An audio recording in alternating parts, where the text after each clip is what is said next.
36 bölüm. Жүйүт эли Жошиянын уулу Жаахазды атасынын ордуна падыша кылып койду. Жаахаз такка отурганда 23 жашта эле ал Иерусалимге 3 ай гана падышачылык кылды. Аны Иерусалимдеги тагынан Мисир падышасы кулатты да, алардын жерине 100 таланттан күмүш жана 1 таланттан алтын салык салды. Мисир падышасы Жүйүт аймагы менен Иерусалимге анын бир тууганы Элиякимди падыша кылып, анын атын Жаяким кылып өзгөрттү. Ал эми анын бир тууганы Жаахазды Нехо Мисирге туткундап кетти. Жаяким такка отурганда 25 жашта эле ал Иерусалимде 11 жыл падышачылык кылды. Ал өз Кудай теңирине жакпаган иштерди кылды. Ага Бабыл падышасы Небухаднецар кол салып, аны Бабылга алып кетиш үчүн кишендеп салды. Небухаднецар теңирдин үйүндөгү алтын идиштердин бир бөлүгүн алып, Бабылга алып кетип, Бабылдагы бутканасына коюп койду. Жаякимдин башка иштери, анын жийиркеничтүү иштери Жүйүт менен Исраил падышаларынын китебинде жазылган. Анын ордуна уулу Жаяхин падыша болду. Жаякин такка отурганда 18 жашта эле ал Иерусалимде 3 ай 10 күн падышачылык кылды. Ал теңирге жакпаган иштерди кылды. Bir жыл өткөндөн кийин Небухаднецар падыша теңирдин үйүндөгү кымбат баалуу идиштер менен кошо аны Бабылга алып келүүгө буйрук кылды. Ал Жүйүт аймагы менен Иерусалимге Жаяхиндин жакын тууганы Ситкияны падыша кылып койду. Ситкия такка отурганда 21 жашта эле ал Иерусалимде 11 жыл падышачылык кылды. Ал өз Кудай теңирине жакпаган иштерди кылды.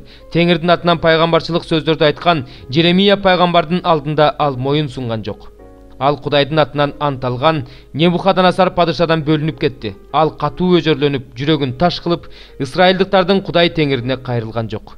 Ыйык кызмат кылуучуларга жана элге башчылык кылган бардык башкаруучулар да бутпарастарды туурап, көп күнөөгө батып, Иерусалимде теңир өзү ыйыктаган теңирдин үйүн булгашты.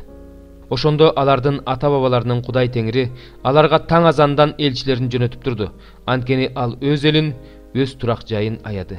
Бирок алар Кудай жиберген элчилерди шылдың кылышып, алардын сөздөрүн барк албай, анын пайгамбарларын маскаралашты. Ошондо теңир өз элине абдан каарданды. Аларды теңирдин каарынан эч нерсе куткарып кала алган жок. Теңир аларга Каздин падышасын жиберди. Алардын ыйык жайында улан кыздарды кылычтап өлтүрүштү. Алар жаш баланы да, жаш кызды да, чал кемпирди да эч кимди аяшкан жок. Анткени теңир бардыгын алардын колуна салып берди. Кудайдын үйүндөгү кичине дебей, чоң дебей бардык идиштерди, теңирдин үйүндөгү, падышанын үйүндөгү, төрөлөрдүн үйүндөгү бардык казына байлыктарды Бабылга алып кетишти. Кудайдын үйүн өрттөп, Иерусалимдин дубалдарын кыйратып салышты. Анын бардык үйлөрүн өрттөп, асыл буюмдарын талкалап кетишти. Кылыч мизден аман калгандарды ал Бабылга көчүрдү. Персия падышасы такка келгенге чейин алар ага жана анын уулдарына кул болуп калышты.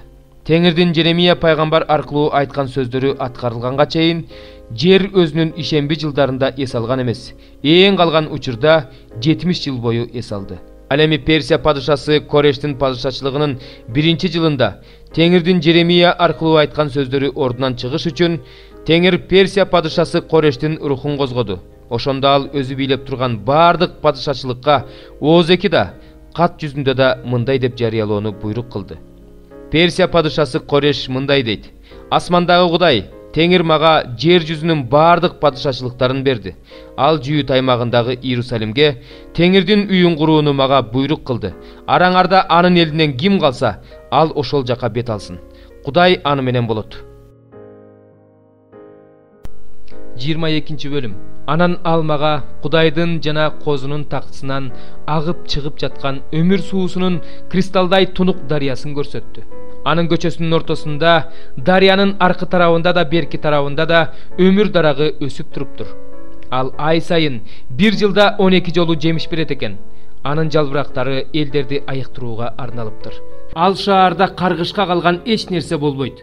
Ал жерде Кудайдын жана козунун тактысы болот. Ага өзүнүн кулдары кызмат кылышат. Алар анын жүзүн көрүп турушат. Алардын чекесинде анын ысымы жазылуу болот. Ал жерде түн болбойт. Алар шам чырактын жарыгына же күндүн жарыгына муктаж болушпайт. Анткени Кудай теңир өзү алардын үстүнөн жаркырап турат. Алар түбөлүккө падышачылык кылышат. Анан ал мага мындай деди: Бул сөздөр туура жана чындык. Ыйык пайгамбарлардын Кудай теңири жакында эмне боло тургандыгын өзүнүн кулдарына көрсөтүү үчүн өзүнүн периштесин жиберди. Иса мындай дейт: Мына мен жакында келем. Бул китептеги пайгамбарчылыктарды карманган адам бактылуу. Мен жакан ушуну көрдүм жана уктум. Мен муну уккандан кийин жана көргөндөн кийин мага ушуну көрсөткөн периштеге таазим кылуу үчүн бутуна жыгылдым. Бирок ал мага мындай деди: "Мындай кылба, анткени мен сенин бир туугандарың болгон пайгамбарлардын жана ушул китептеги сөздөрдү сактагандардын кызматташымын. Кудайга таазим кыл." Анан ал мага мындай деди: "Бул китептеги пайгамбарчылыктарга мөөр басып бекитпе, анткени убакыт жакындап калды. Адилетсиз иштерди жасаган адам адилетсиз иштерин жасай берсин. Ыплас адам ыплас иштерин жасай берсин. Ал эми адил адам адил иштерин жасай берсин. Ыйык адам ыйыктала берсин." Иса мындай дейт: "Мына мен жакында келем. Ар бир адамга иштерине жараша бере турган сыйлыгымды ала келем. Мен альфамын жана омегамын, биринчимин жана акыркымын, башымын жана аягымын." Өмүр дарагынын жемишинен жегенге жана шаарга дарбаз аркылуу кирүүгө укук алуу үчүн кийимдерин жуугандар бактылуу. Шаардын сыртында болсо иттер жана сыйкырчылар, бузулгандар жана киши өлтүргүчтөр, бутка табынуучулар, жалганды сүйүүчүлөр жана адилетсиз иштерди кылуучулар. Мен Иса ушуну силерге жыйындарда күбөлөндүрүш үчүн өзүмдүн периштемди жибердим. Мен дөөттүн тукумунан чыккан таңкы жарык жылдызмын.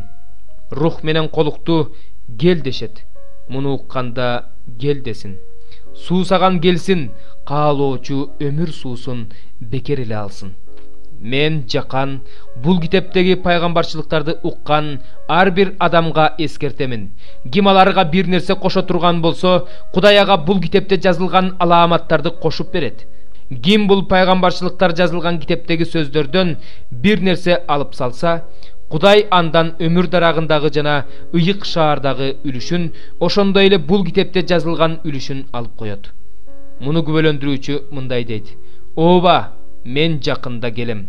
Омин. Ооба, кел, Теңир Иса. Биздин Теңирибиз Иса Машаяк бардыгыңарга ырайымын төгө берсин. Омин." 4 бөлүм. Анткени мына мештей алоолонгон күн келе жатат. Ошондо баардык текеберлер менен мыйзамсыз иш кылгандар саман сыяктуу болушат. Аларды келе жаткан күн өрттөп кетет дейт Себайот Теңир. Алардын тамырында бутагында калтырбайт. Силер үчүн болсо, менин ысымымдын алдында коркуп тургандар, чындыктын күнү чыгат. Анын нурларында айыгуу бар. Силер чыгып, семиз букачарлардай оюн саласыңар. Мыйзамсыздарды тебелеп тепсейсиңер, анткени алар мен белгилеген ошол күнү силердин бутуңардын астында топурак болуп калышат дейт Себайот Теңир. Менин кулум Мусанын мыйзамын унутпагыла. Мен ага ал мыйзамды ошондой эле буйруктар менен көрсөтмөлөрдү Хореб тоосунда бүт Исраил үчүн бергем. Теңирдин улуу жана коркунучтуу күнү келер алдында мен силерге Илияс пайгамбарды жиберем.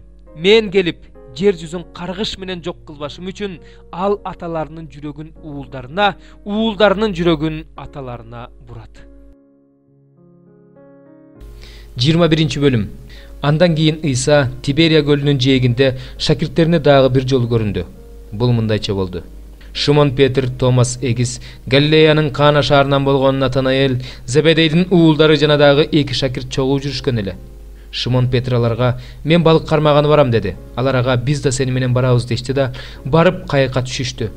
Бирок ал түнү алар эч нерсе кармай алышкан жок. Таң атып калганда Иса жээкте турган эле. Шакирттери болсо анын Иса экенин билишкен жок. Иса алардан: "Балдар, балыгыңар барбы?" деп сурады. Алар ага жок деп жооп беришти. Иса аларга: "Торду кайыктын оң жагынан салгыла, ошондо кармайсыңар" деди. Алар торун салышты да түшкөн балыктын көптүгүнөн торду кайра тартып чыгара албай калышты. Ошондо Исанын сүйгөн шакирти Петрге: "Бул Теңирибиз" деди. Шимон Петр анын Теңир экенин укканда кийимин кие калып, анткени ал жылаңач эле, сууга секирди. Калган шакирттер балыкка толгон торду сүйрөп жээкке сүзүп келишти, анткени алар жээктен анча алыс эмес жерде жүрүшкөн. Алар менен жээктин ортосундагы аралык 200 чыканактай эле. Жээкке чыгышканда жагылган оттун чогун жана анын үстүндөгү балык менен нанды көрүштү. Иса аларга: "Азыр кармаган балыгыңардан алып келгиле" деди. Шимон Петр барып чоң-чоң балыктарга толгон торду жээкке тартып чыгарды. Тордо 153 балык бар экен. Балыктын көптүгүнө карабастан тор айрылбаптыр.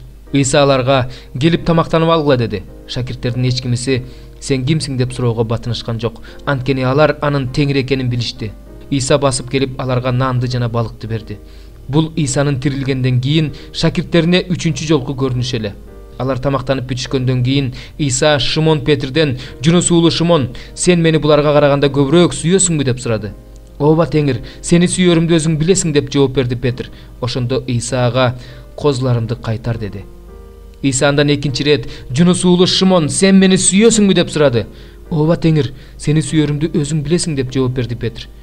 Ошондо Иса ага: "Койлорумду кайтар" деди. Иса андан үчүнчү рет: "Жунус уулу Шимон, сен мени сүйөсүңбү?" деп сурады. "Сен мени сүйөсүңбү?" деп Иса үчүнчү рет сурагандыктан Петр капа болуп: "Теңир, сен баарын билесиң, сени сүйөрүмдү да билесиң" деди. Ошондо Иса ага мындай деди: "Койлорумду кайтар. Чындыкты, сага чындыкты айтып коеюн. Сен жаш кезиңде белиңди өзүң бууп, каалаган жагыңа барчусуң. Карыганыңда колуңду сунуп бересиң. Сени башка бирөө байлайт да каалабаган жагыңа алып барат." Иса бул сөздөрдү Петр өз өлүмү менен Кудайды даңктаарын билдирүү үчүн айтты. Ушул сөздү айткандан кийин ал ага: "Менин артымдан ээрчи" деди. Петр артын карап, Иса сүйгөн шакирттин ээрчип келе жатканын көрдү. Ал кечки тамак убагында Исанын төшүнө башын коюп: "Теңир сага чыккынчылык кыла турган ким?" деп сураган шакирт эле. Петр ошол шакиртти көргөндө: "Теңир, ал эми булчу" деди. Иса ага: "Кааласам мен келгенге чейин ал тирүү болот. Сенин ишиң эмне? Мени ээрчи" деди. Ошондон кийин бир туугандар арасында бул шакирт өлбөйт деген сөз тарап кетти. Бирок Иса Петрге аны өлбөйт деп эмес, "Кааласам мен келгенче ал ушул жерде болот.